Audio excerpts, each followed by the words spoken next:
উত্তর কোরিয়ার জনগণ বা প্রেসিডেন্ট তার ব্যাপারে এই ভিডিওতে কিছু কথা বলবো।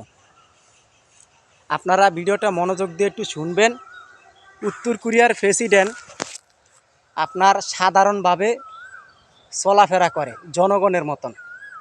হ্যাঁ, ওরা উত্তর কোরিয়ার প্রেসিডেন্ট কোন সুম বাজারে যায়, কোন সুম কী করে না করে, এটা সাধারণ জনগণও টের পায় না।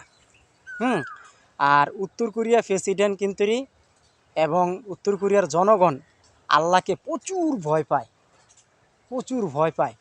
উত্তর কোরিয়ার প্রেসিডেন্ট সাধারণভাবে চলে এবং সাধারণ জনগণের মতনও চলে, আর ওই উত্তর কোরিয়ার জনগণও প্রেসিডেন্ট মতন। তা আজকে উত্তর কোরিয়ার কিছু কথা বলবো। উত্তর কোরিয়ার জনগণকে আমাদের সাংবাদিক কিছু প্রশ্ন করেছে যে আপনারা তো আমাদের দেশের মতন ফসল আবাদ করেন, কয় তো উত্তর কোরিয়ার পাবলিক একবার তারা বলছে যে আমি আপনাদেরকে কিছু কথা জিজ্ঞাসা করি, আপনাদের গ্রামে যখন শস্য হয় না, আমাদের এদিকেও শস্য হয়। তো আমরা ওই শস্য ক্ষেত বিশাল বড় এরিয়া, কিচ্ছু দেখা যায় না এই শস্য ক্ষেত। আচ্ছা বলেন, আপনারা শস্য ক্ষেতে শস্য রুইতে গেছেন, এখন আপনাদের শস্য ক্ষেতে পায়খানা ধসে, আপনারা কি করবেন? তো এই বাংলাদেশের সাংবাদিকরা জিজ্ঞাসা করছে, কয় ওখানে এক সাইডেই পায়খানা করে দিম।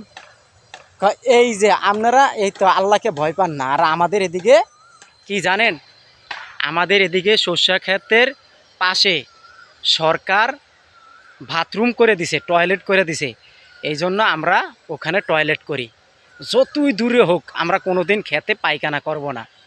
এরপরে জিজ্ঞাসা করছে, কয় আপনারা যে শস্যটা বা সার খেতে ছিটাইছেন, এই বস্তাটা আপনারা কি করবেন? আমরা খেতে ফালিয়ে দিম। এই যে আপনারাই দেখেন নোংরা কেমন করেন, বাংলাদেশে কেমনে নোংরামি করে চলেন।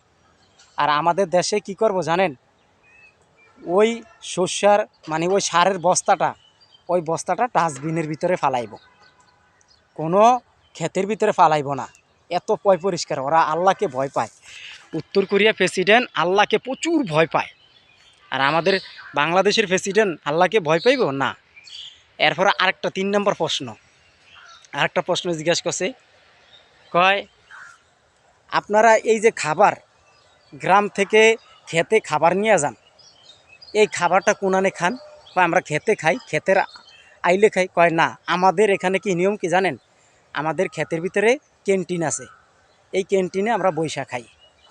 তাইলে ভাই, আমাদের বাংলাদেশ আর উত্তর কোরিয়ার দেশ খুব তফাৎ, বুঝছেন ভাই।